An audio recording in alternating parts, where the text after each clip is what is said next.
Hello, everybody, and welcome. We're so happy to have you all here today, participating in the first of several workshops focused around the Tactical Urbanism project and urban furniture design competition that we're undergoing in partnership with Trinity Metro, the Glen Park Neighborhood Association, Tarrant County College, the Design Build Institute, and the American Public Transportation Association. There may be a few others that I'm missing, I apologize.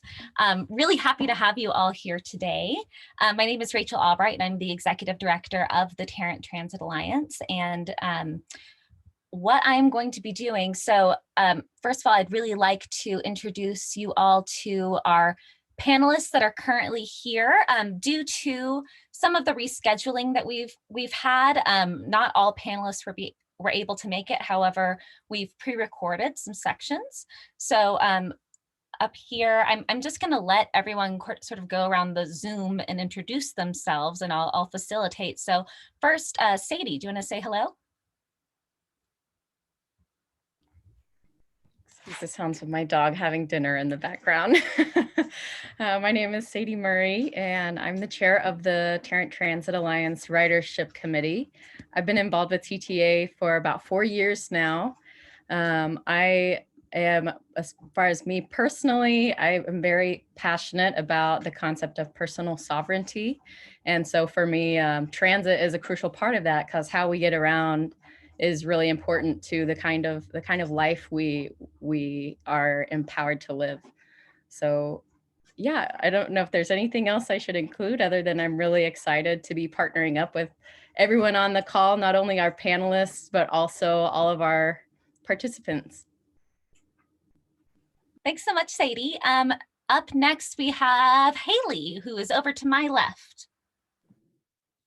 Hi, everyone. My name is Haley Frieler, and I am part of TTA. Working as a development director, I am also a person with a disability. So we're talking a little bit about my experience with public transit and how that can empower a lot of different people with a lot of different mobility needs. Thank you so much, Haley. And I think up next is Jose. Afternoon, everyone. Jose Perez, Trinity Metro. I am the infrastructure coordinator with our planning team at Trinity Metro. I've been here for about, I'll be going on 6 years, maybe 7 years. I can't count back that far. Anyways, I've loved every moment. I started my planning career at the regional level with our regional MPO, and soon into that career, I, felt the need to get into what I really wanted to get into, which was transit. So here I am with Trinity Metro now. So happy to be here tonight. Thanks, Jose. Happy to have you here. How about Jonathan?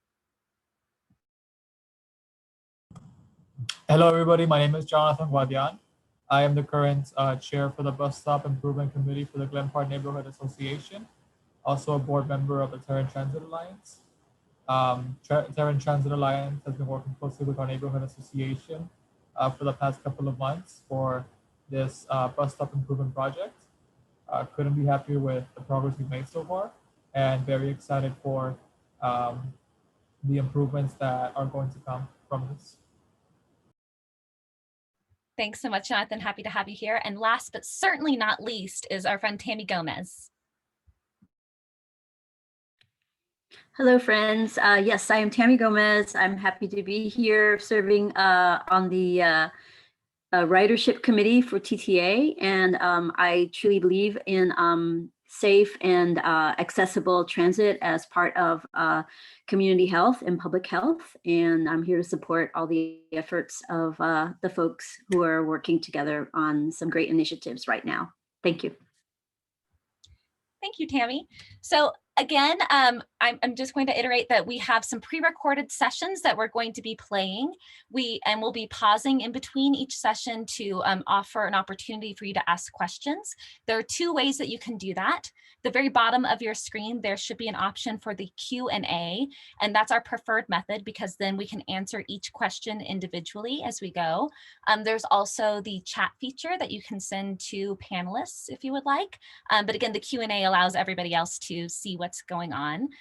So with that, I am going to go ahead and open up the, start the first part of the presentation.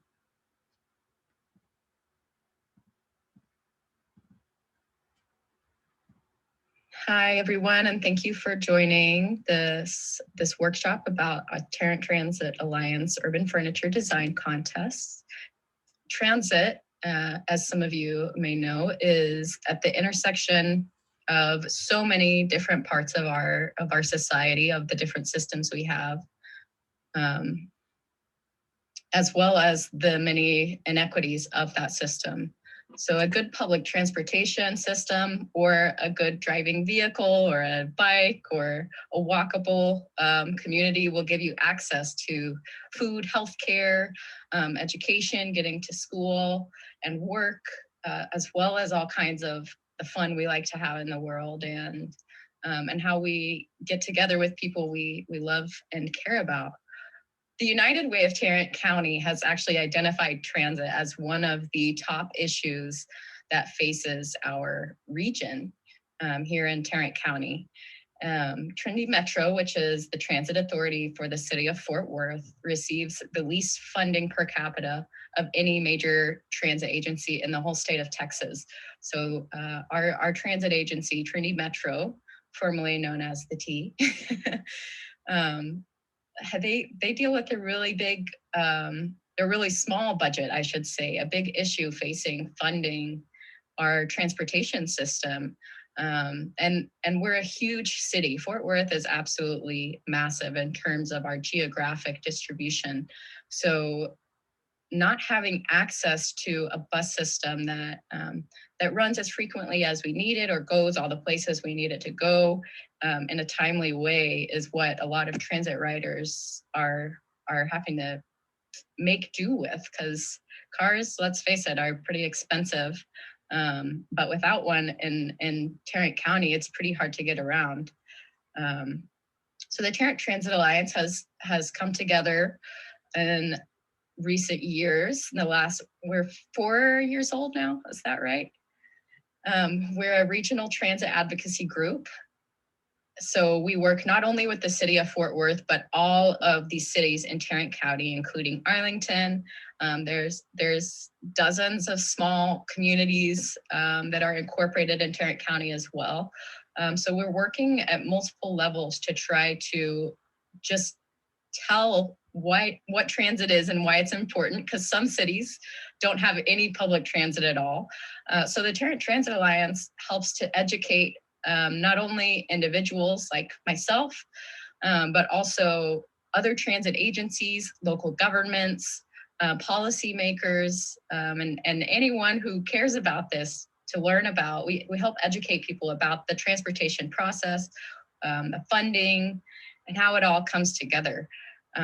We also help to just increase the support, not only through education, but through actionable policies and projects such as this one that's headed by the Ridership Committee. I'm honored to be the chair of the Ridership Committee right now, and our goal is to help improve the rider experience for transit users in Tarrant County, and to look at issues of accessibility and figure out ways that we might be able to tell those stories to generate support, or in this case, provide hands-on solutions from the roles from the perspective of transit users and community members. With the Urban Furniture Design Project, we've partnered with the Glen Park Neighborhood Association, and Glen Park is a neighborhood in the city of Fort Worth that has a lot of high ridership. And out of 36 bus stops, there are only 4 that have benches or shelters. So we are so lucky to be partnered with the Glen Park Neighborhood Association and bringing this project together to design urban furniture to be installed in Glen Park.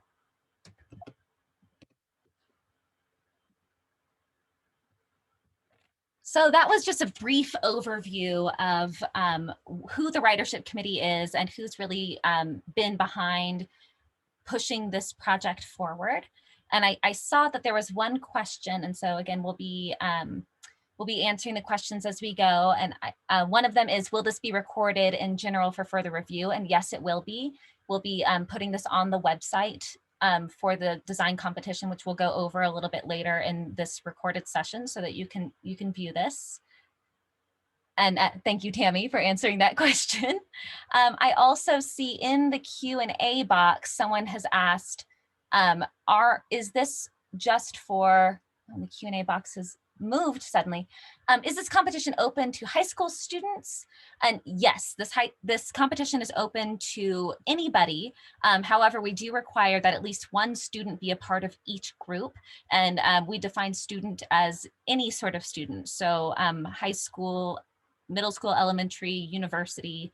If you are a student, you can be a part of the team. Any other questions? Okay, fantastic. Then I'm going to keep on going.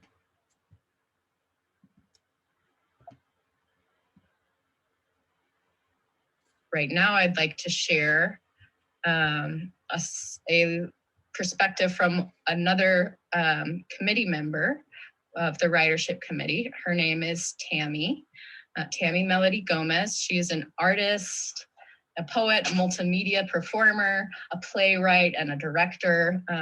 Tammy's performed around the United States, around Mexico, and also in Nepal. She's a founder of Sound Culture, which is an intermedia production lab based here in Fort Worth. You can find out more about Sound Culture on Facebook at Sound Culture TX. Tammy's got a really amazing resume of partnerships and awards and educational achievements and residencies and fellowships and curations and so much more. And she's also a long-term bike rider and transit user. So I'm really excited to get to share this piece that she recorded about her view and perspective as a transit rider. When a person lives without a car in a Texas city, the experience of riding a bus can seem like either a scary prospect. How do I know when to let the bus driver know that I need to get off the bus? Does the bus driver give change if I don't have the exact fare? Or it can be an exciting adventure. I've never ridden with complete strangers. They seem friendly. Maybe I'll get to know them. Or I feel so independent knowing I can get around the city now that I've gotten oriented to this bus schedule. But the waiting for the bus, the time I spend outside standing by a bus stop sign, hoping the driver will notice me and not just pass on by, those minutes can be understandably worrisome and uncomfortable. And if it begins to rain, or if it's a sweltering summer afternoon, or if I have walked from quite a distance and it sure would be nice to sit down while I wait, but there's no bench or seating, well, such are the conditions of bus or transit reality that can make or break a rider's experience and their day.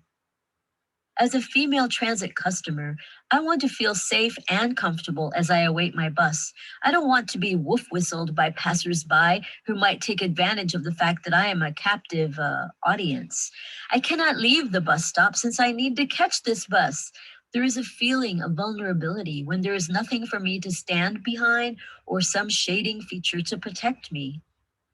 Take a look at this photo of the bus stop nearest the corner of East Rosedale and Evans. I snapped this picture at least 3 years ago.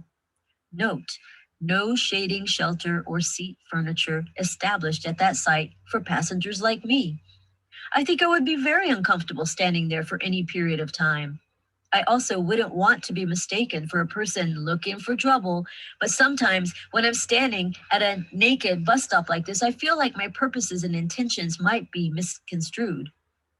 I want to be on my way to safely board the bus I've been waiting for and be a happy customer of the city transit system. But if the wait is dicey and uncomfortable, I become an easy target for others looking for a person to pick on, to be laughed at, shouted at, propositioned, things hurled through windows from passing cars. It's happened to me. If my experience while waiting at bus stops discourages me from using local transit, then the transit system loses my business, loses a customer, and I lose my mode of transportation. But it doesn't have to be this way if enough concerned people partner together to construct solutions like building and installing bus stop furniture. This is the design I proposed for the East Rosedale and Evans bus stop location. I submitted this for the Picture It competition, sponsored by the City of Fort Worth several years ago. The Picture It competition was open to all Fort Worth residents, architects, trained designers, or not. You had to snap a photo of a location that, in your humble opinion, deserved some attention, some improvement, energy, and resources. Then you had to submit an after illustration or sketch of what you envisioned for that same location. I drew an illustration of bus furniture, a shading feature, some seating, and an interactive poetry puzzle, something that could engage commuters while they waited for their bus. Trust us, we the people have so many wonderful and creative ideas. Take a look at this. Good news. The bus stop at 900 East Rosedale, just east of Evans, has received some design and installation creative attention. Look at the difference it makes when a bus stop now has ground cover landscaping, a few trees, and a bench. This looks so nice now. You might even want to take a selfie there. Now let's look at another location in Southwest Fort Worth. There is a bus stop in front of the Walmart on South McCart Street. I've waited there before with folks who were mostly Walmart shoppers. Clutching our bags and belongings, we clustered near the bus stop. Some of us stood leaning against the wooden fencing which bordered the residential homes, while others waited under the shade of a nearby tree. One woman sat perched on the edge of a shopping cart, which had been tipped over on its side to serve as a makeshift bench. As I stood there, waiting together with these other transit passengers, I imagined what passing motorists might have presumed about us. Motley crew of ne'er-do-wells. We were all trying different ways to achieve comfort and protection on such a very hot day, but the indignity of the situation struck me. Why did we have to create our own solutions to a basic and essential transit need? I can't get that image out of my mind. Seeing that woman sitting on a turned over shopping cart in the hot sun. As transit commuters, we don't want to feel shame or be an amusing public display like poverty porn. We all have a right to occupy public spaces and commute in our city with dignity and pride. Happily, I have learned that some basic amenities, a green bench and a concrete pad near it, have been installed at the bus stop out in front of this South McCart Walmart. Great work, Trinity Metro. Great work, community partners. That's one more success towards the goal of improving access, safety, and dignity for the transit riders in our community. Thank you very much.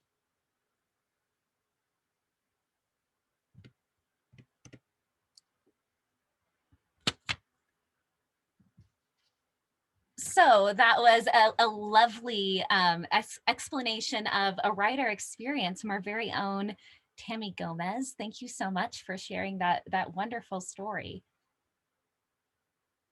Yes, thank you, thank you. And we now have an opportunity to answer any questions that may have popped up. Sandeep, I see that you're there. In fact, we have Sandeep in the audience as well, who is going to be one of our design, one of our judges for this competition. And Sandeep, I'm going to bring you on in just a little bit after we have Jose's section of the presentation.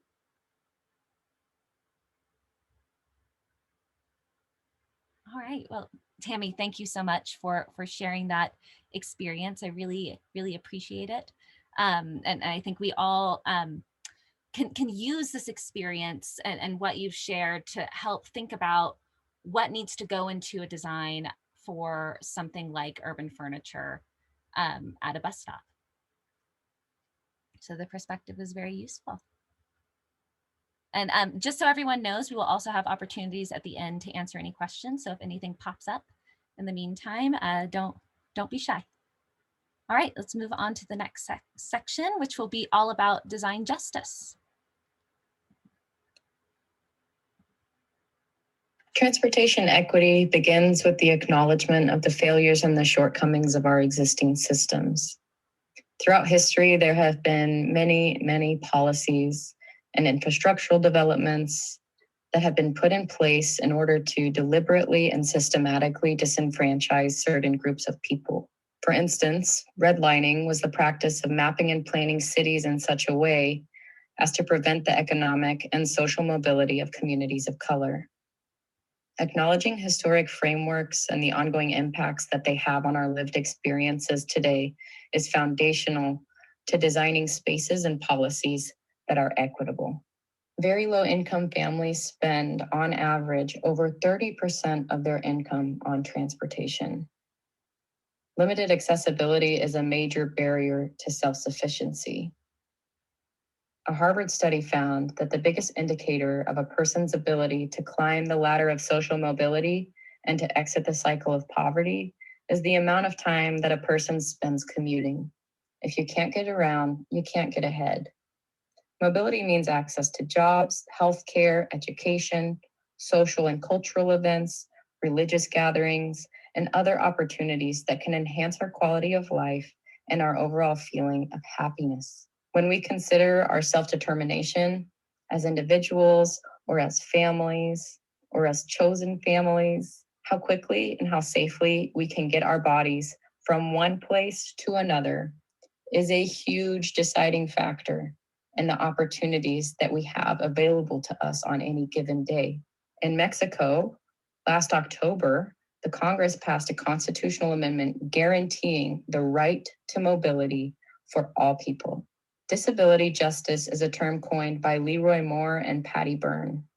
It's a movement and a praxis that radically reimagines space and how we interact with the world around us. Ableism is a term that describes the societal and systemic discrimination against people who are not fit, healthy, functional, or otherwise deemed to be normal by societal standards. To give you an example of how we can shift our understanding of the world, let's talk about labor. In an ableist framework, labor is the work that you do in order to make money. And people who are unable to make money are denied fundamental access to basic amenities. In a disability justice framework, labor could be described and recognized as the work involved in waking up each day in a society that doesn't consider your dignity or your safety in its basic structures and amenities. Disability justice recognizes and honors the leadership and the experiences of the most impacted people. In the same way, with this bus shelter design project, we want to follow the leadership and the experience of the Glen Park community.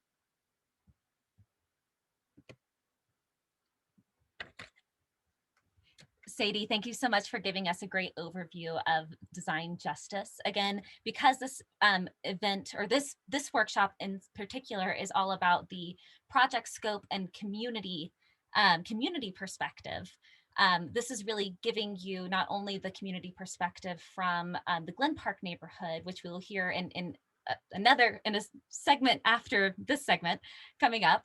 But we are also thinking about the project scope and how it fits into other opportunities such as design justice. Whenever you're thinking about how you're designing this furniture, we want to make sure that you are considering design justice and keeping that in mind. Up next, I see we don't have any questions right now, if I'm correct. So up next, we will be hearing from the perspective of a person with disabilities.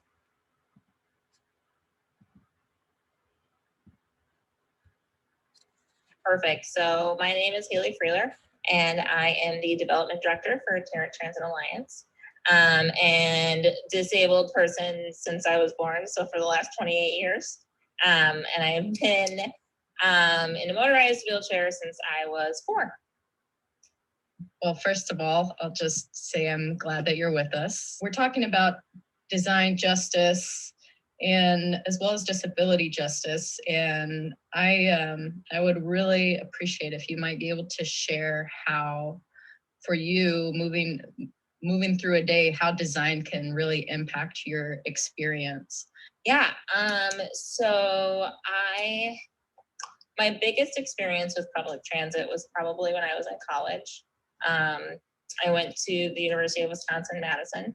And so that city is set up decently well for public transit. A lot of people get around, and the university actually has, well, it switched up when I was there, but about 2 routes that run actually just through the university. So that is how I got to a lot of my classes, especially when it was cold out, because up here, when it's freezing, my hands would go numb and it was hard to drive around campus. And also, one of the other things that you battle up here is snow, and getting sidewalks shoveled in time. An issue that I would always have is like, they wouldn't shovel things in time and students would trample through, the main walkways, and then you get like really uneven ice through the sidewalks that they aren't able to shovel off. And so the bus was great for that because I didn't have to try to trudge through all that. But the other thing that you have to make sure that is plowed are bus stops. And a lot of times they weren't. So it was either me trying to shuffle my way through 6 inches of snow to get onto the bus, or, just praying that the bus driver saw me and I was picked up in a little cutout multiple times, because that's where there wasn't any snow. So that was fun. But all in all, that system worked very, very well. I would say, though, that if there weren't sidewalks and there weren't actual bus stops on campus, then it wouldn't have worked well. And as soon as you got off campus, if I were to go to the east side or west side of Madison and not be in the college community, it drastically dropped in accessibility, where I would, need to be picked up in the middle of grass or on a busy highway. And so those things obviously are not good. And that's why the university, I know, works very hard to make it much more accessible for everybody that was on campus. So those are my major things that I dealt with. Never needed a car when I was on campus because it was easy, but then I moved to the Milwaukee area, and their sidewalks are not great here. They're very uneven, or they're not shoveled, or they're not marked very well, or things. They like to redo sidewalks a lot and just block off half the sidewalk here, so it's not great to get around. And that includes bus stops. So I actually was able had to actually get a vehicle living in this city because of it just not being set up and conducive. I also did deal with paratransit in Madison, but it wasn't my favorite thing. I'm a typical 20-year-old and don't always plan out every part and aspect of my day. And most of my days are planned out with caregivers and my needs throughout the day. So having to plan transportation 48, 72 hours in advance is really difficult. And a lot of things are contingent on, can my caregivers get there? When can they get there? When can I get this taken care of? So having paratransit, though it seems like a great thing with door-to-door service, didn't really fit into my life, just with the amount of preparation that it took. And they never typically showed up on time. They had a 30-minute window of when they could pick me up, and I had to be out there within 5 minutes of them getting there. Yeah, it was kind of hypocrisy at its finest. But that was a struggle that I particularly had in college with the door-to-door service. So that's kind of my everything. If it was better here, I would 100% use the transit system in Milwaukee to get around, but it's just really not conducive. Thank you for sharing about the things that I myself and maybe others take for granted, how to be more aware. I am wondering too about how much, what is the cost burden to then have to invest invest in an entire vehicle versus like a transit pass? Yeah, so they're not cheap. And especially with like, how do I put this? With my modifications that I needed, because everybody with a disability is different. So my needs were pretty highly specified with just my strength and my abilities. And so my car has the adaptation for the ramp, but then all of it is controlled by hand controls.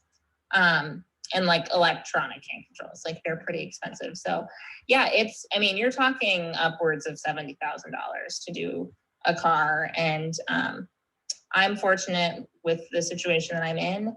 DVR is very helpful in helping people obtain vehicles if they need that for employment. And at the time of when I got it, I was working in a different county than I was living. So paratransit and public transit in general were not options. They didn't go over county lines.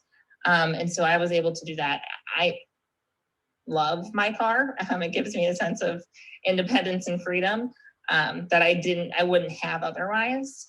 But I didn't need it, like I said, when I was in college and living in Madison, because I got that freedom from transit and being able to get around the city on my own and not having to worry about having a caregiver come with me because, you know, I needed help. Like I was able to get on the bus and off the bus and go to where I needed to go completely independently. And I think a lot of people take that aspect for granted, not having to have somebody with you all the time if you need that. You've seen a variety of bus stop types. Are there specific designs that were more ADA friendly than others, or what do you think really worked well or didn't work well? So obviously having like some type of concrete or asphalt, something smooth in a surface is best.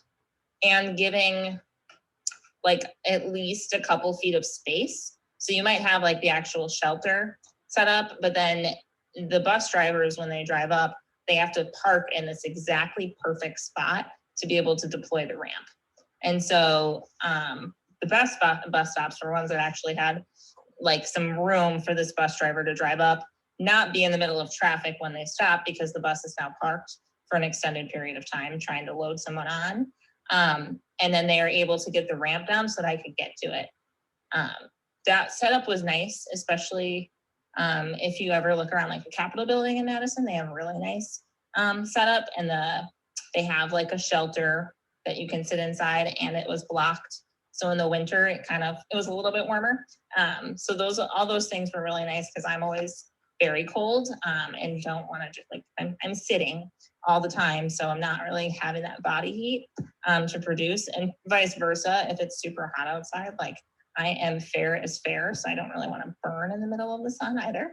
And that makes it hard to get around. And again, you need that person then with you to help you with things if you don't have a shelter and you are sitting in the middle of the sun and all that kind of stuff. So that worked really well. I think the bus stops that I obviously didn't work were unpaved ones, though I'm kind of an adventurer, so I can make anything work.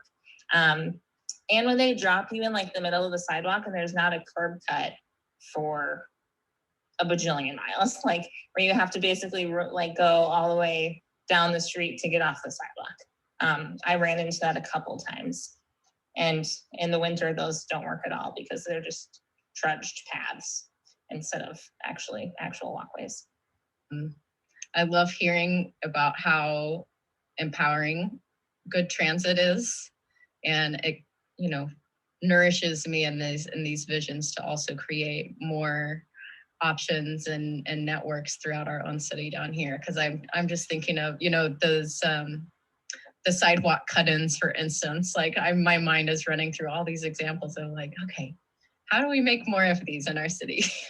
Yeah, well, and I think like the independence factor, and like, you know, though I love my car, like having a vehicle is an added expense that you don't want. And I think having an adapted vehicle is even more expensive because there's so many more components to it.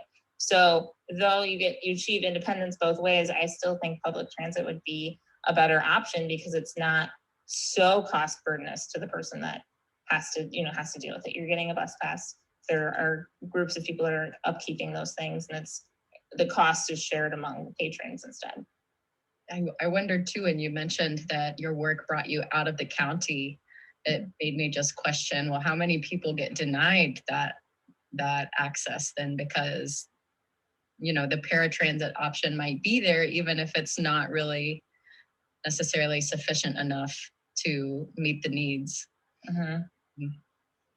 Yeah, and I wonder that too. I think there could be more to. I think disability in a lot of ways is seen as, you're using paratransit for doctor's appointments or, other things where you don't necessarily have a timetable. And I mean, I was a college student or I was a working adult, like I had to be on time, I had to get places. So it was like that lack of urgency and that lack of like, well, you can get there when you get there, is like, that wasn't conducive for my life. And it's unfortunate because I think there's a lot more people that are disabled, that are working and that are leading lives and like don't always have that flexibility just to show up when their help shows up. They need help and they need to be there at the same time that they would if they got different types of help.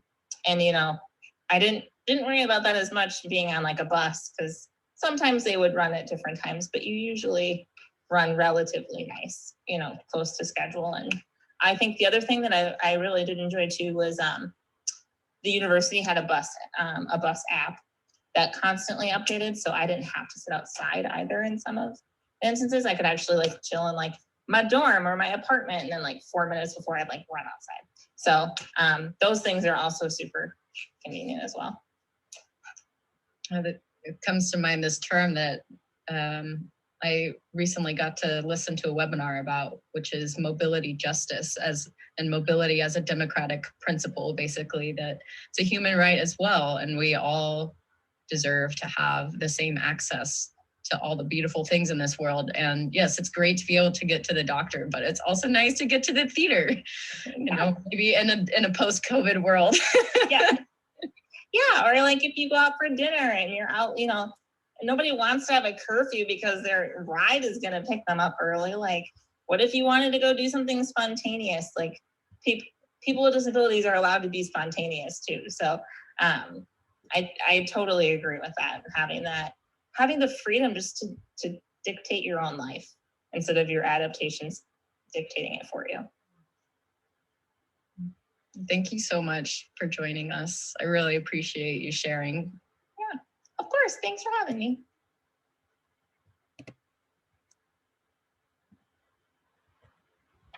So that gives us a great perspective on the importance of universal design. And really, whenever we are designing for anything, we should be designing for anybody. And there are people who are born, like our friend Haley, and with disabilities who have relied on a wheelchair. And then there are also people who are temporarily unable to use a hand or an arm. Maybe they've broken a wrist, or maybe they're holding a child. And we want to consider all of these things whenever we're designing pieces of furniture or public space that the public is going to use.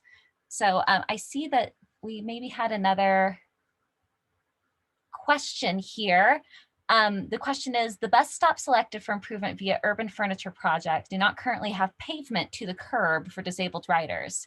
Is that expected to happen as a part of the project? Hard to imagine how a design solution can be implemented without that foundation. Kevin, thank you so much for asking that question. That is absolutely a part of what we are pushing forward. This project is meant to be a sort of pilot project for other neighborhoods to activate their community and for their transit riders and Glen Park has been wonderful in trying to really support their riders, and we're focused on them. We're currently trying to work with the city and with the North Central Texas Council of Governments to look at some of those minimum concrete standards and utilize this project as a part of that. But more to come on that. We're still in discussion there. And working on it. The weather last week sort of put a kink in how all of that's moving forward, but we're working on that. Any other questions?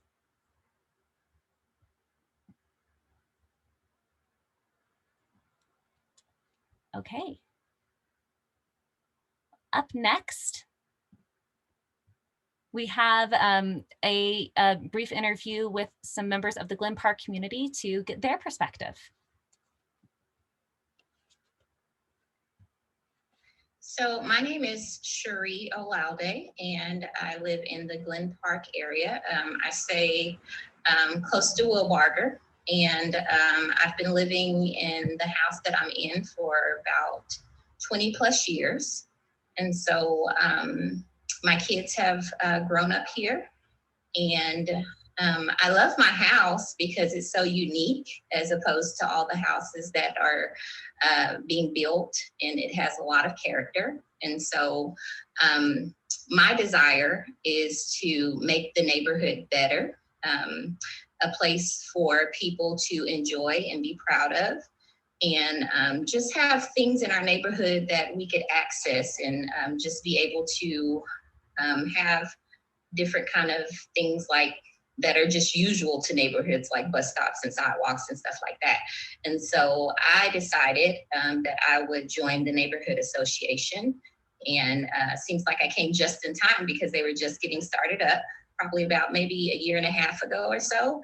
And so with that being said, we've been making progress little by little. We have a small group, but happy to say that I am working to serve my community, and as I am here, I'm looking forward just making it better and better each day, as much as possible. So I also am, just to give you a little background, a kindergarten teacher, and so I know what it is to want to have your child to be in a neighborhood that is safe and has all the amenities that any other neighborhood has, because, you know, in education, we're always talking about being fair and making sure everybody has what they need. And so I'm just here to do my part within the neighborhood as much as possible, to make sure that we have equality, just like any other neighborhood. So, yeah.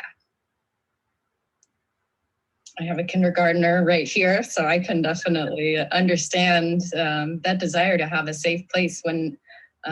When I was able to get out with Jonathan and canvas, that was something I heard a lot too, of a lot of concern over the safety of the children. Yeah. So I think that's amazing that you're on the startup crew for the Glen Park Neighborhood Association. That's a year and a half. It feels like, well, it just seems like you guys have really gotten to cover a lot of ground in a short amount of time, and really excited to partner up on this project with you. Thank you. Jonathan, would you care to tell us about yourself? Yeah, for sure. Thank you, Sadie. Hi, everybody. My name is Jonathan Guadian. I live here in the Glen Park neighborhood. I've lived here my entire life, almost except for whenever I moved to Denton for school. I'm 26 years old, so yeah, basically just been living here for about 26 years. Yeah, I definitely resonate what Cherie just mentioned. Growing up here in this neighborhood, it was never, a surprise to me that our area has often been very marginalized, neglected by the city. One of the experiences that really stuck with me throughout my life, of course, school, going to elementary school here and middle school, and just always seeing how low income we were, using just textbooks that were just really graffitied over. And yeah, so an experience that really stuck with me throughout my life was whenever I was in school, some friends and I from here in the neighborhood were going to the same college, and we decided to visit one of our old teachers from middle school. She was always a really cool lady. We loved her to death. She was always just an amazing person. And we wanted to stop by and kind of just give her kind of a life update on what we're up to. We hear that a lot of teachers in our neighborhood really love to see whenever some of their old students are off to college and whatnot. So we walked into her classroom and we found her duct taping some of the old textbooks that we had when we were still there. So this was already maybe 8 years after we had already left that middle school. And up to that point, those textbooks were already maybe 8 years old at that point. So they're using textbooks still probably that are up to 20 years old. I looked into some of the books, and some of our names were still there on the front cover, and even some names from years and years before.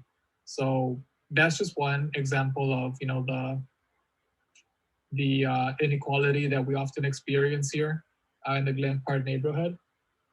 As Cherie was mentioning, that we really would love to just live in a community that we have the amenities that so many other areas have. And it's really interesting that we're using that term amenities because in reality, you know, sidewalks and safe areas for bus stops, that's a necessity. And yet, you know, we're over here kind of programmed into thinking that they're amenities for us just because of how little the city has invested in our area. You know, we've been having just these same issues throughout the entirety of my life here, I can say.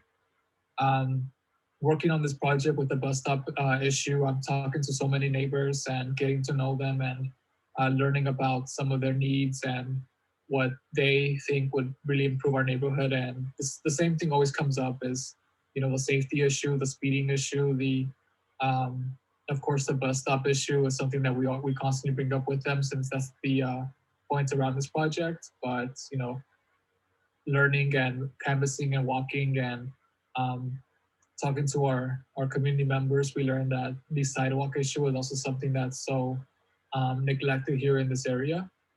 We're constantly seeing older people walking up and down the street, and it's just not a safe area for them. A lot of them will express their concerns about possibly being hit by a car, just for walking down to the corner store to buy whatever they may need. And yeah, you know, what happened just recently this past week with the snowstorm and our power being out for days and people's water just being out, we also realized that there's so much food insecurity constantly going on here as well. You know, the pandemic highlighted that, but it's just so much more prevalent. Just, you know, something like a storm can really knock us back so many areas when it comes to resources. And going back to this bus stop thing, you know, we see it as amenities, but in reality, they're resources and they're really the bare necessities that any neighborhood should have. But yeah, it's kind of my story, how I got involved and what I've been learning so far from this project.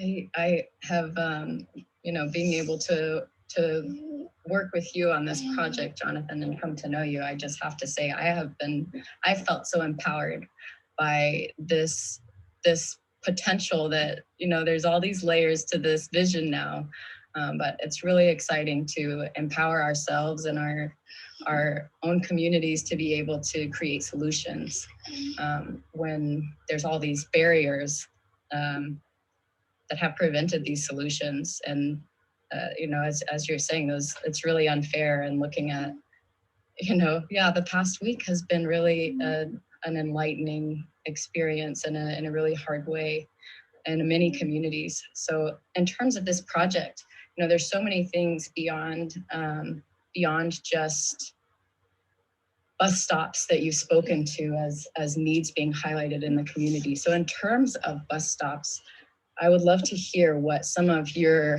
visions are around the potential for this project. So one of the really cool things about this project is that it's really something that we're using as kind of a segue to empower community members to advocate for things that we really need in our area. So once we do install our do-it-yourself bus stop benches and shaded features, you know, shelters for our bus stops so that our neighbors who use the bus will finally have a place to sit and have a roof over their heads while they wait on their bus. We're really hoping that this will really give them the idea that these structures can be permanent and that they do have the power to demand change. Talking to our neighbors about this project, a lot of them have expressed their wanting to get involved more with the neighborhood association and with the city council. So that's been a really cool experience. It's just realizing how many people just don't realize that they have so much power, so much potential to demand betterments for our communities. Because in reality, it's the people who install, the people who are in power. You know, we are the ones who vote them in. So we sure have the power to vote them out if it comes to that. But yeah, what I really want to see from this project is not only betterments for our neighborhood in these areas, but just showing people that a better community, a better neighborhood is possible if we just learn to collectively organize and demand these things that we really are supposed to be entitled to. Any person should have the right to a safe sidewalk, to a safe place to wait on your bus, and even increase funding for our public transit. But yeah, we aren't going to get it until we really start empowering each other, announcing people to the communities that these things are possible. If you'll just organize with your neighborhood association or start up your own organization, what have you. But yeah, just empowerment for community members is really what I want to see as one of the end goals for this project. And I would piggyback off of Jonathan and say the same. I think basically the way this bus stop issue started is we were at our meeting and we were just talking about some of the things that we wanted to see within our community, and the bus stop thing just came to be something that we saw that was the first thing that we could tackle because it was most needed. And so, like Jonathan was saying, this is a way for us to reach out to the community because there is some involvement, and just to show them that, like he was saying, that we have the power to do things that need to be done. And also just to let them know that anything is impossible. We can reach out to those people who work in our city and just let them know that we do have a voice. And I think that that's been one of our issues within our community, is that people have been thinking that, that's just the way it is. And that's not so. So as a neighborhood association, we do want to show them that, hey, we do have a voice in it. We can utilize it so that we can be able to get things done that need to be done. And like he said before, or I said, that, we're saying there are amenities, but it almost feels like that because we're having to reach out and get them the way that we're having to do it. And so, yeah. Well, this city definitely, the whole city benefits from all of us coming and being champions for our communities. And it's so, it just makes me so proud to belong to the same city. I'm not from Glen Park, but just to see how, by just coming together, as you mentioned, it's a small group of people to start with, but now how the project has grown and developed through everyone coming together and becoming champions of with mobility justice. This is how I became involved, was being a transit rider. When I was commuting to Denton, I lived in Fort Worth and traveled to Denton, and it's being able to get around safely is basic fundamental right. And so it's really I'm really excited to be taking this project on and learning so much more about the complexity of access from the city perspective and the funding perspective, and how to get all these pieces and players moving in the same direction. So this has been such an enlightening time for me too, working with the city of Fort Worth and working with Trinity Metro, and to be able to partner with you folks at Glen Park has just been the best part of it. Because this is, I hope to, continue to model this, as Jonathan was saying. My own hope is for this to be a model for all kinds of communities to be able to learn how to have those conversations with the city, because now, there's a sidewalk going down in the middle of all of this, which is, really exciting.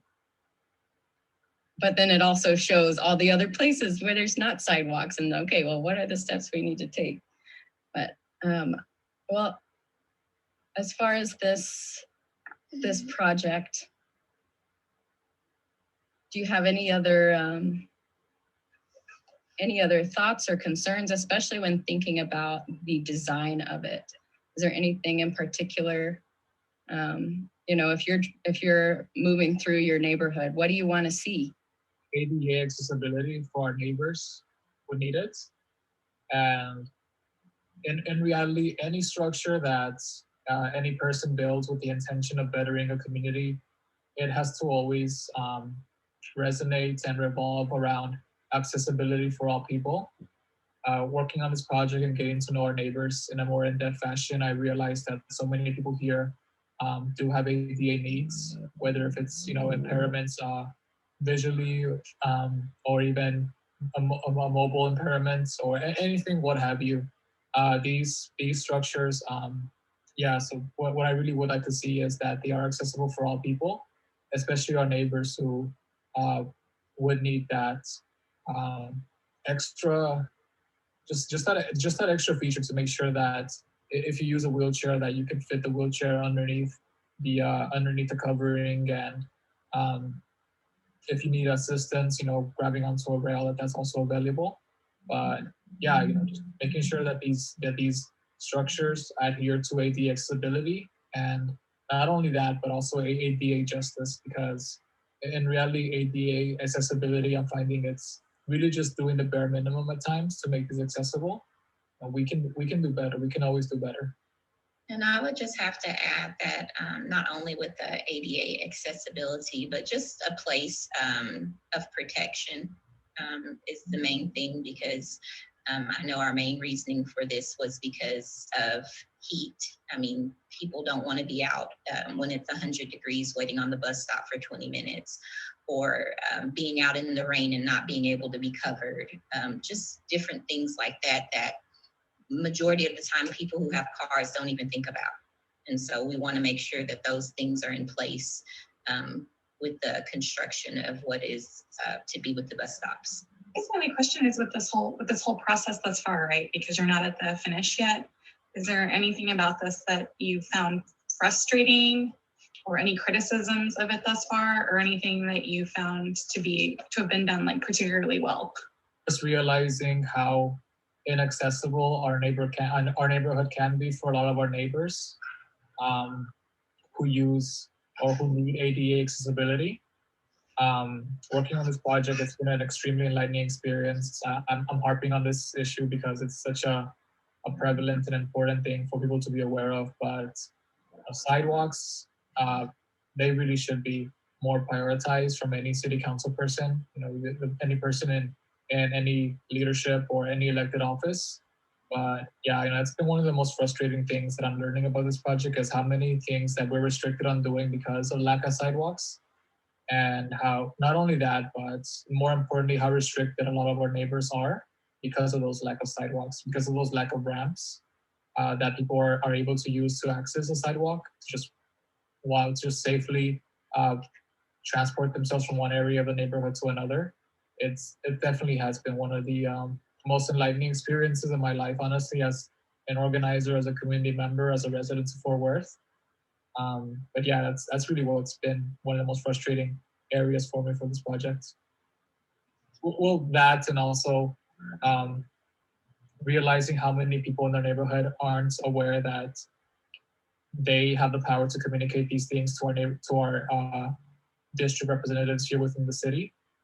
Glen Park Neighborhood Association, we pride ourselves in being a way for our neighborhood to communicate their needs with the city council, because let's be honest, our neighbors here in our area that have been so often neglected by the city, by these informationals, aren't always going to know how to communicate their needs with the city council, with any officials. So we definitely do pride ourselves in that. But the fact that we have to take on that mantle really speaks volumes about how involved the city can be when it comes to the needs of our community members. But yeah, just talking to neighbors and them expressing their concerns to me about this, and in reality, I'm not a city employee. I don't work in code compliance. It really just makes me realize how much of a need there is for there to be city officials, such as our neighborhood liaisons, to really speak to our neighbors and really serve as a way for them to communicate their needs with the city. Our neighborhood liaison, Ruth Barajas, has been exceptional. She's been extremely helpful and fantastic. But it makes me realize, how much more of a reach they can have if they had, increased investments in their department, more funding for outreach from the city, more accessibility to our neighbors who don't have access to Zoom or even a working telephone or the internet access. I just realized how much more potential so many people could have if they just have these tools of empowerment.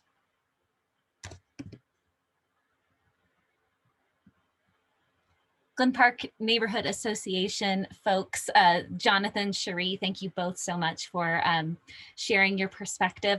I failed to mention here, but want to mention now how all of these sessions came together.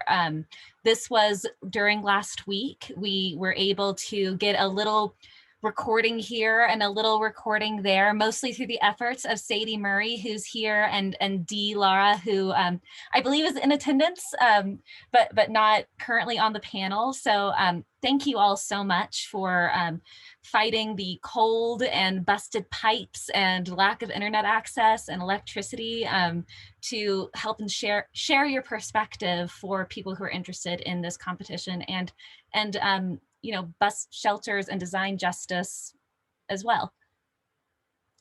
I haven't seen any other questions pop up, so I'm going to go ahead and transition now to the Trinity Metro portion of the presentation.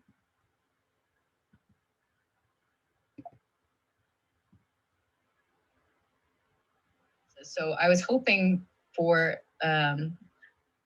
the contest participants that you could tell us about from the Trinity Metro perspective. What is that process like of bus stop design? Basically what we're trying to do from a community-based perspective, what is the standard procedure like from Trinity Metro for site selection, and how do you guys contract with designers and engineers? Anything you can tell us about that process? Sure. We'll start with, I would say it's a 5-step process for the whole entire, project flow. And when I'm going to go ahead and address, when you're saying bus stops and all that, I'm going to go ahead and go through the process of existing, like a bus stop that has a shelter and a pad. Is that kind of where we're going or asking? Okay. So we start sort of, hitting back at what you were talking about earlier, since we're the most limited funded transit agency in Texas. Well, that's step one. Step one is budget meetings. And budget meetings take part between department heads, which is usually my boss, Phil and Karen, and the heads of finance, and along with either our CEO or someone else might be involved with that. And through the budget process, we kind of always have asked for, hey, we want to do at least 20 bus shelters this year. And then after the budget meetings, these are get approved if you don't. Some years, takes for instance, 2017, 2018, our board was heavily wanting to get this program as far as shelters. Let's kickstart this and let's go. And we started a 100 shelter program. And what they wanted to do was build 100 shelters. And that's what we did. We did it through 2017, and we installed the last shelter at the beginning of 2020. So that year was great for planning department because we got enough funding in our budget to do at least 100 shelters. After that, the meticulous process starts with trying to find high ridership bus stops. And that entails going into, the data that our buses feed out. Every time a bus stops to pick someone up or to drop someone off, it's counting how many people get on and off at each stop. So we got to go and dig through all this data and find out the highest ridership bus stops. And not only that, we have a scoring criteria to kind of help us score the different locations after we find out what are high ridership locations that do not currently have a bus shelter. And that involves, whether there's a major activity employment source nearby, a hospital, social service that's nearby, apartment complex, maybe it was an elected official that requested that, or there's a school by, or there's a minor activity, going on. Even if it's a transfer point, we give points towards locations that are transfer points. And when I say a transfer point, it's, you know, when you get off a bus from one route and it's easily accessible to another route. So that would be a transfer point. And then sometimes we give even points for the property owner comes to us. So, you know, and this is probably the long process of that. This is step 2, which is, you know, getting our numbers, our data, and then scoring everything. And then after that, the second part would be to visit each, you know, candidate location. You know, we have to physically go out there and look at it and kind of see what would, you know, is this a really good location? Do we might need to move this location, you know, east, south, north, west a little bit, because there might be a drainage inlet close by, or, you know, it's too close to a curb, or it's too close to a business driveway. So, or, you know, the slope is really high, you know. Sometimes these bus stops are located at locations where there's a lot of slope and there's no sidewalk at all. So after visiting each one, we compile the list of whether that was 20 or 100 or 15 or 30. Then we move on to engineering. In the past, we actually have contracts with different engineering firms, and that goes on to our accounting department, and that there's a method of how they choose which engineering firm will take the project, because it's like on a rotation basis. Since there's some background items that have to go through all that's how they find out what engineering firm. We usually meet with the engineering firm after that and kind of give an overview of all the locations, trying to tell them where everything's at, maybe some of the issues we might find at some of the locations. And, you know, they go to work after that. They put together CAD files for us to go through our next step, which would be the 4th step, would be the permitting process. We, as a, you know, public agency, still have to go to the city of Fort Worth. We still have to go to TxDOT and ask for permission to do any kind of concrete work on public right-of-way. And then after that, which is the permitting process. And then after that, you know, we either get approved or denied. You know, we've gotten denied a couple of times in the past because they're like, hey, there's a 10-inch water main beneath that location where you want to build, so we can't approve this location. So then after that, we go back to the drawing board and we hopefully have a list of, you know, 50 or 30 locations that we can pick up, you know, go on to the next location and add it to our list of total locations that will be drawn up and engineered. And then after that, you know, we go to construction. We go through a lengthy process of, you know, putting out our package of locations and asking for different, you know, approved contractors to bid on the work.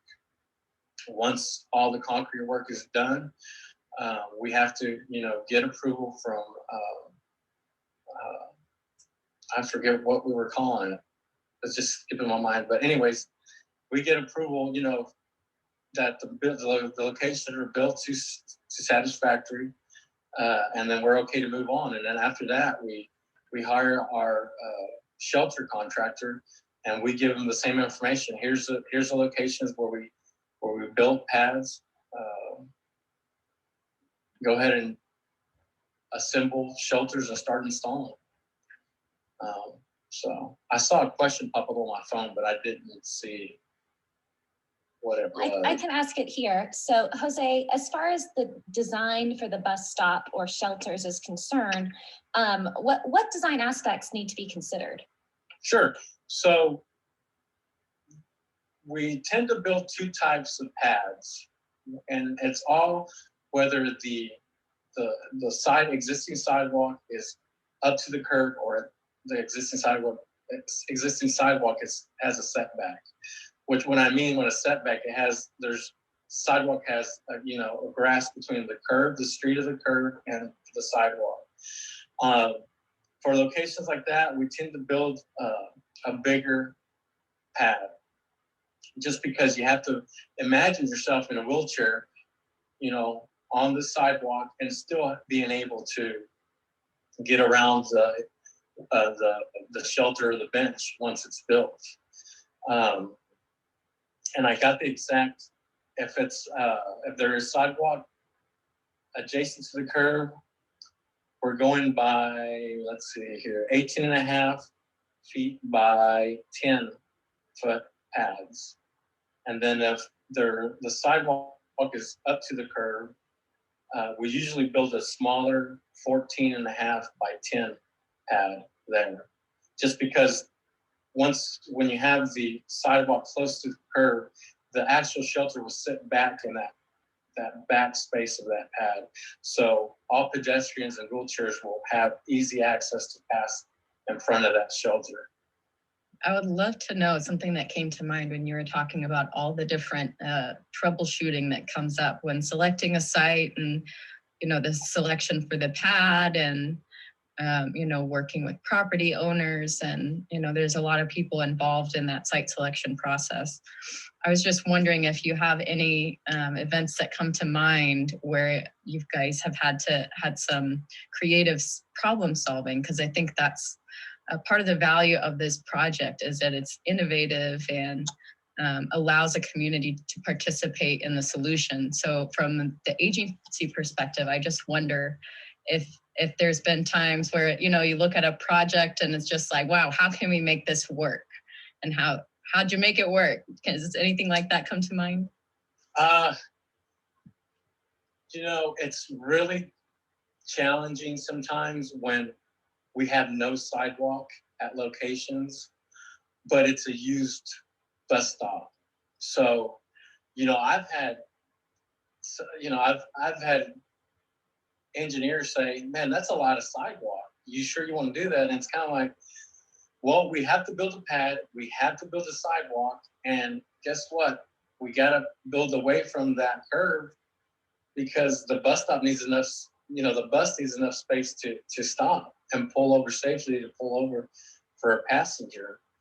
And then other locations like slope, you know, we've had to build retaining walls, significant retaining walls at some of the locations, just because of the slope issues that we have. And, you know, you'll get a lot of grumblings because you know, retaining walls and a sidewalk take up a lot of your funding, but, you know, you got to get it done. You got to do it right.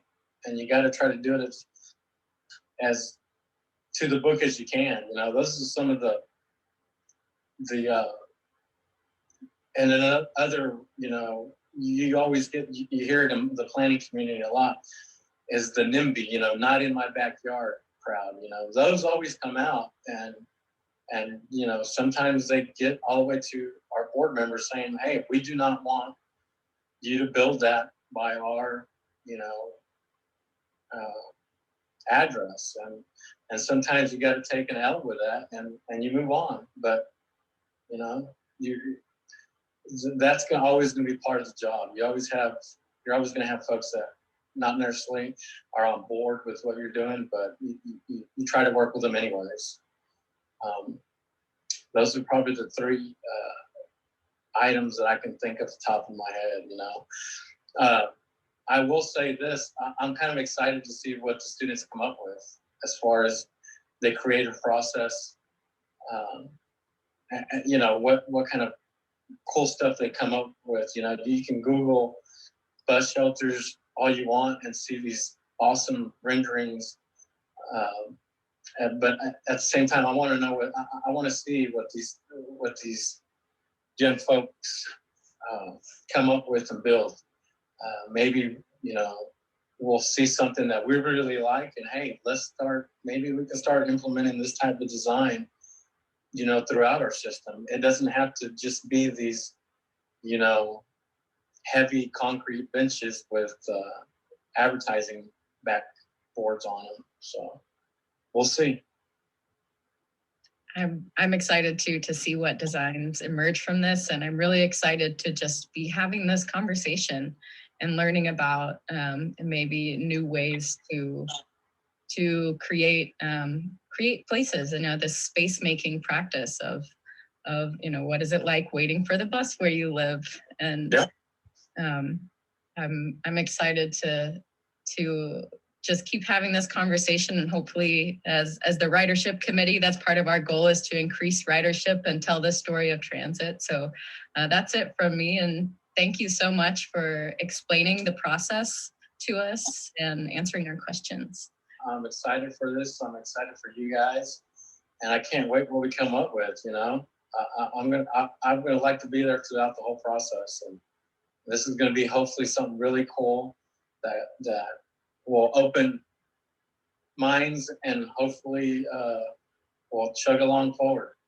Thank you.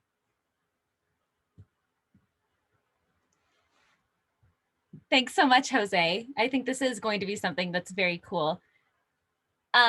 So we have a question from the audience, and I know we have Sandeep, who I'm going to invite in here, who is a part of Trinity Metro and will be actually helping to judge this competition.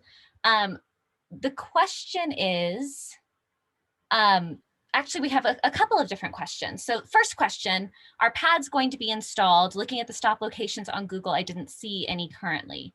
Not at this present moment.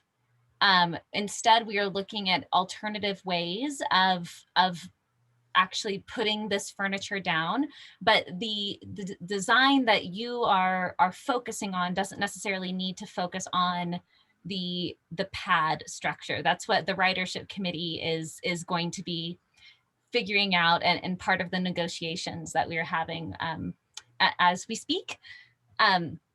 Second question for Trinity Metro. Can you all think of any instances where the neighboring community objected to bus shelter designs on aesthetic grounds? Color too loud, not loud enough, bad sight lines, anything like that?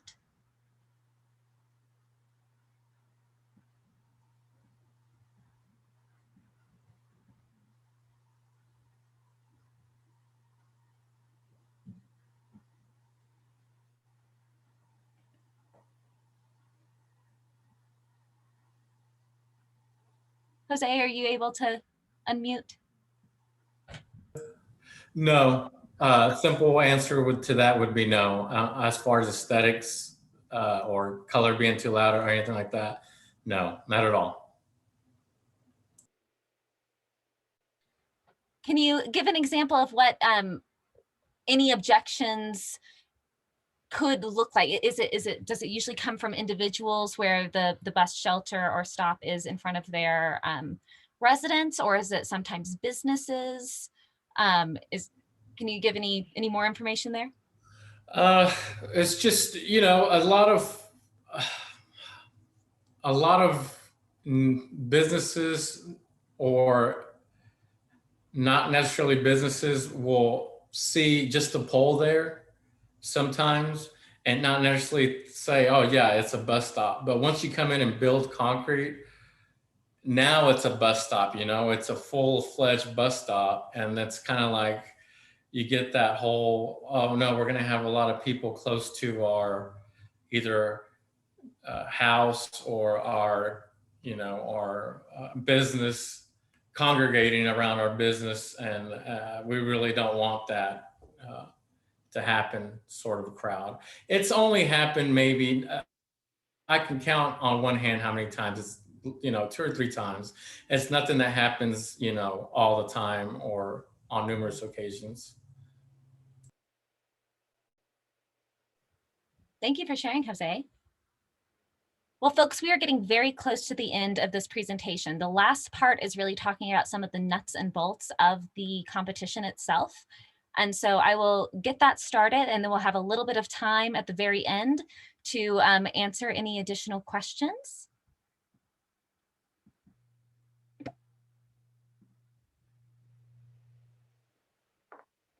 Okay, so I'm here to tell you a little bit about the Urban Furniture Design Competition.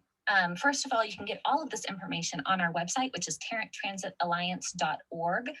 And on our homepage, you can actually click on the first image here or go to events and urban furniture design competition. I also want to point out that if your primary language is Spanish, you are able to click here and you can go to our Spanish translated page. And first of all, I want to talk about the shelter location information and considerations. So while we want this project to be able to work in a variety of situations, we have selected 5 shelter locations to focus on.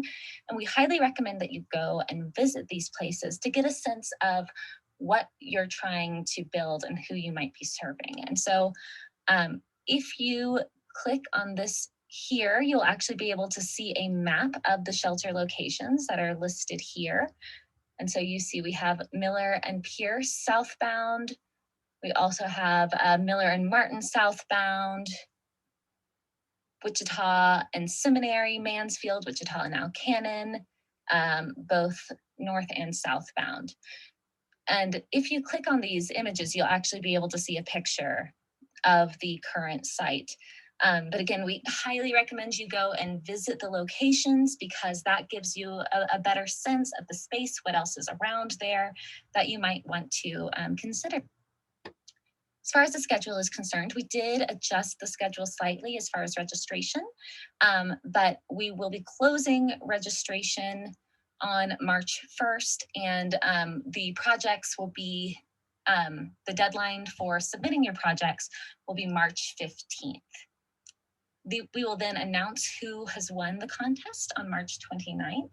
And after that, we will begin working on the fabrication and installation process. And we also have a series of workshops. You are attending one of them today, and the other workshops will be featured on our website in this section. So if you have missed one and want to watch it, you are able to go, and there will be an additional button down here that will show you how to access that link. Okay, as far as registration is concerned, again, participants must register by March 1st, 2021. One registration equals one project. And so you are able to submit various projects, but you need to create a new registration for each entry. And there's no limit as to the number of participants per team. So you can have as many people on your team as you want, and including just one person. And after your registration has been approved, we're going to send you an email with a specialized registration number. And this is going to be necessary to include in your submission. That's actually going to allow us to judge each of these submissions anonymously. You're allowed to engage with local design build professionals to help mentor you through this design process. And we are actually going to present you with a list of people to contact who might be able to help answer any questions, give you some considerations. This is a great resource if you want to just run some questions by somebody. And finally, and a very important one is that we need at least one student to be on each team. So we really want to emphasize student involvement in this process. And so on the registration form here, you see that we ask for a primary contact name and email address, number of team members, and the number of student team members and which schools are represented. So that's vitally important to your registration process. As far as regulations are concerned, as I said, this is an anonymous competition, and the registration number is going to be your only means of identification. The official language for the competition is English. We're also saying that contacting the jury ahead of time is prohibited. And we want to make sure that it is okay with you all that we are permitted to fabricate, print, and publish all competition designs. So we'll be giving the designers credit for these, but we'll actually be building these projects, and the blueprints will be featured in our tactical urbanism toolkit that we'll be sharing with other neighborhoods. So we want to make sure that we have permission to do so. This project was made available to us because of a grant from the American Public Transportation Association. And so we also want to make sure that they have a right to showcase these designs, of course, with your name attached to it, but we want to make sure that they have all of the permissions granted. If you are participating, we're assuming that you're accepting all of these regulations, and you'll be disqualified if any of these rules are not considered. So submission requirements, this is very important. So this is a digital competition, no hard copies are necessary, and we need you to submit your proposals no later than March 15th, 2021 at 23:59 hours via the submission form below, and that's down here.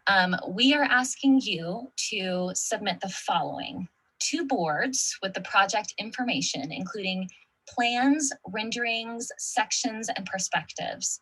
You're encouraged to submit all of the information that you consider necessary to explain your proposal. These boards should be around 24 inches high by 48 inches wide in a horizontal format.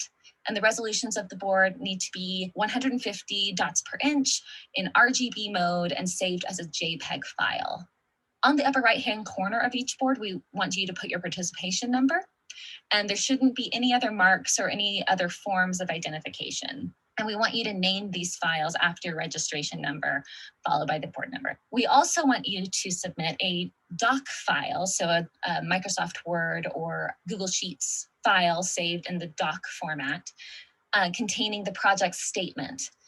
We want you to, again, name this after the registration number, followed by the word statement. And this is really to help us understand what it is that we're seeing here. And then we're finally looking for a doc file containing everybody's personal information, including everybody on your team's name, address, and email. This file needs to be named after the registration number, and we won't be looking at this until the very end, but this will help us identify who has all worked on this project. If for whatever reason the submission site doesn't work, you can also submit your entry using a file share service like WeTransfer, Dropbox, or Google Drive, and you send it to this email address here, rachel@tarranttransitalliance.org. So when you're considering the design, these are the parameters that we will need you to prove in your entry, either through the statement or the boards. The design's materials should cost no more than $400 total. And we broke it out around $100 for the seat design, $300 for the shelter design, for a total of $400, but that's simply a suggestion. We want this design to be furniture-like in form as opposed to structure-like or building-like. Really, we want to emphasize that this project is, while built to last, is meant to be temporary and able to move from place to place. We want this to be easily accessible to everyday folks who want to build something for their community. We want the design to be modular so that you can configure it to be just seating or just shelter and both. The design should be easily bolted together and bolted to the ground. So we want to make sure that all of the pieces are able to come together in a really easy way that an everyday person might be able to put together. We want this design to be portable and manageable, both in size and weight. Again, a part of why the modular design is so important. We want to make sure that the bus driver is able to see those waiting and that those waiting are able to see when the bus is coming.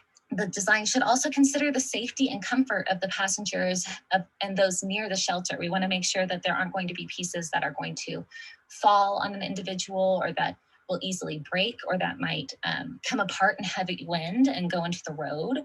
We want to keep everybody safe. We also want to make sure the design is inclusive and accessible to all and including compliance with current ADA standards. So we want to make sure that anybody can use it. The design needs to be simple in materials and design. Again, this $400 or maximum amount really will dictate what this thing can look and feel like. We want to make sure that it is really simple to create. But at the same time, we want to make sure that this is something that the Glen Park neighborhood is proud to have in their neighborhood. We want this to look and feel like Glen Park and celebrate the place where they are at. It needs to be something anyone can easily put together. And materials or resources to fabricate need to be easily accessible. So we're not looking for any materials that are difficult to find outside of Home Depot. Wind mitigation, again, needs to be factored in to keep it from blowing away. The design needs to be able to be customized. So we want to see what it could look like painted, maybe a logo added. We might need to adjust some of the design to make sure that we're meeting permitting needs. We want to make sure that this design is not considered hostile architecture. So we want to make sure there aren't spikes so that people can't sit there. We want to make sure that it really is, again, accessible to all. We want to make sure that the design is considering the needs of the community it serves. So other opportunities are things like trash cans, maybe a free library, maybe some sort of way of accessing food or drinks. The sky is the limit on this one, but really think about what it means to be waiting for the bus for a longer period of time and what those users might really appreciate. And we also want this design to be built to last 3 years or more. So that really has to do with the materials and how it's all put together. We do not think that these designs will actually stay in place for more than 3 years, but we want it to be really structurally sound. As far as the project statement guideline is concerned, we want this to be 600 words or less about how the project meets the design parameters and project goals. We also would like a detailed list and cost estimation of materials. That way we can really make sure that we are hitting some of these parameters. So here's the submission form. You'll be able to find your registration number here. This is where you upload your boards, your project statement, and your personal information document. And again, if you need to share this information some other way, you're able to do so here. So some other resources that we have made available to you all can be found in the link that we sent you after registration. And I'm just going to go through these very quickly. So the first item is the Tactical Urbanist Guide to Materials and Design. This is a really great resource if you are looking for materials that are easy to gather and that are already understood by the city planning community to be appropriate for any sort of tactical urbanist project. So this is a PDF that you can scroll through. I'm not going to go through the entire thing, but I will say, on page 59, that's going to be an area that's going to give you a lot of information that might be relevant to this particular project. So the city of Fort Worth actually has a pop-up project toolkit for organizations that are considering doing some sort of pop-up project, like a parklet. Again, this is a great resource for you to read through to get a better understanding of where pop-up projects are situated within the city of Fort Worth. This is the table of contents that can give you some ideas of some of the things that this group is considering whenever thinking through which design is going to win. We have to consider permitting, and we have to consider ADA accessibility. We want to make sure that we're designing for everyone. There are some critical components that we want to make sure are incorporated. Now, urban furniture is not a current part of these pop-up projects. This is a new type that we're creating, but there's a lot of information throughout these chapters that's going to give you a general understanding of what we want to consider whenever we are creating this urban furniture. We will be posting a maintenance and operating agreement between the Tarrant Transit Alliance, the Glen Park Neighborhood Association, Trinity Metro, and the city of Fort Worth.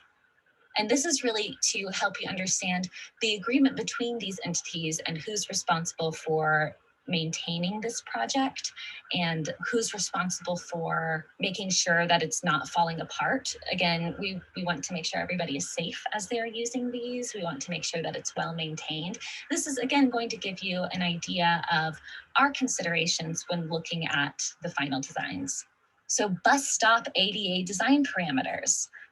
When building with all abilities in mind, what are the rules that you need to follow? This is a document that will help you understand that. This is a pretty technical document. And again, we aren't building a bus shelter, but we do need to consider the Americans with Disabilities Act whenever we are placing something that will be used by the general public. So this is, again, great information for you to have to just consider how usable your design is.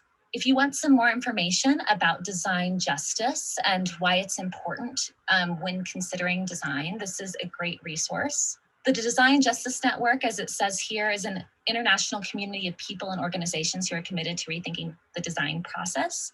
So they center around people who are often marginalized by design, and that's absolutely a part of the guiding principles for this project. So this is a great resource. There's all sorts of information here that you can dig through. So I highly recommend that you take some time just to get to know this group. So a collaborative whiteboard tool. We are in the middle of a pandemic and sometimes it's hard to collaborate with groups of people. If you need a free and easy tool To get started, we highly recommend and use at the Tarrant Transit Alliance a tool called Miro. I'm not going to go through all that it does here, but feel free to go in and click around yourself. This is essentially a collaborative whiteboard tool where everybody can come together and plan things, draw things, move sticky notes around. It's a really great product type for those that are working in an online collaborative environment. And finally, it's very important whenever you're designing to consider the people that you are designing for. So the Tarrant Transit Alliance Ridership Committee, in partnership with the Glen Park Neighborhood Association, actually has conducted a series of surveys to really get to know what people in Glen Park want and if this was even a project that they would want to support.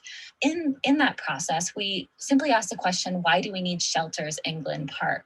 And this is going to be a great resource for you all to read from the individuals. So if you click through these, you can actually scroll through and read from the individuals who live there why they believe that we need more shelters in Glen Park. And this, again, is going to help you when considering your design. So those are all the resources for you. Again, if you have any questions, feel free to reach out to Rachel at tarranttransitalliance.org, and we are happy to provide you with information.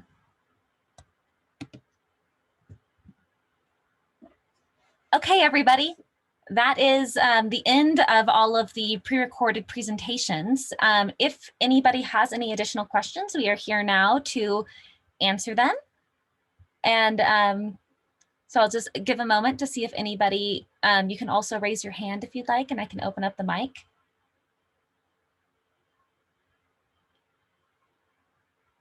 And as was mentioned before, I'm just going to fill some time just in case people are taking a moment to type. As I mentioned before, this is being recorded and will be offered on our website, which is tarranttransitalliance.org. If you scroll down to the workshop section, we will have an area. As soon as this is done updating, you'll have a little area that you can click to access the this entire presentation. If you were able to listen to a part of it, or you need to go back and get some more information. We will also be updating the frequently asked questions section with some of the questions that were asked today, so that it's all online for people to access. I am not seeing any other questions here. Are there any of the folks that are on our panel? Is there anything else that you want to add? I did see one question pop up. Has the contest been sent out to any of our local schools? Thank you for catching that, Sadie, and apologies, Richard, for missing that. We have been working really closely with both the Tarrant County College and University of Texas at Arlington. Those have been our primary schools that we have been sending this information out to. However, if there are other organizations or other institutions that you believe would have students that are interested in participating in this, we are absolutely open to it. We have flyers ready to go that we can share. So feel free to reach out to me afterwards, and I'm going to post my email in the chat. I believe that I can send this to everybody. Well, maybe not. I will follow up with after this presentation with a copy of my email address so that anybody can send any additional information or send any additional questions, excuse me.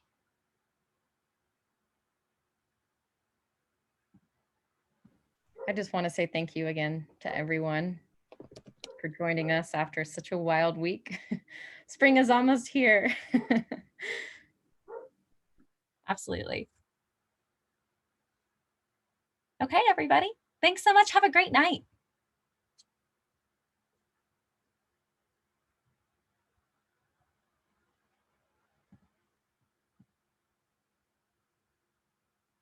Oh, you know what? We have one more question. I'm just going to answer it here just in case Kevin is still on. I see that you are. The cost parameter is pretty steep constraint. Is permanent attachment methods to the ground considered as a part of that? No, it's not, Kevin. So that's something that we'll update on our website. Okay, Jose, thanks so much. Sadie, thanks so much. attendees that are still here, thanks so much. And we'll see you all at maybe our next workshop.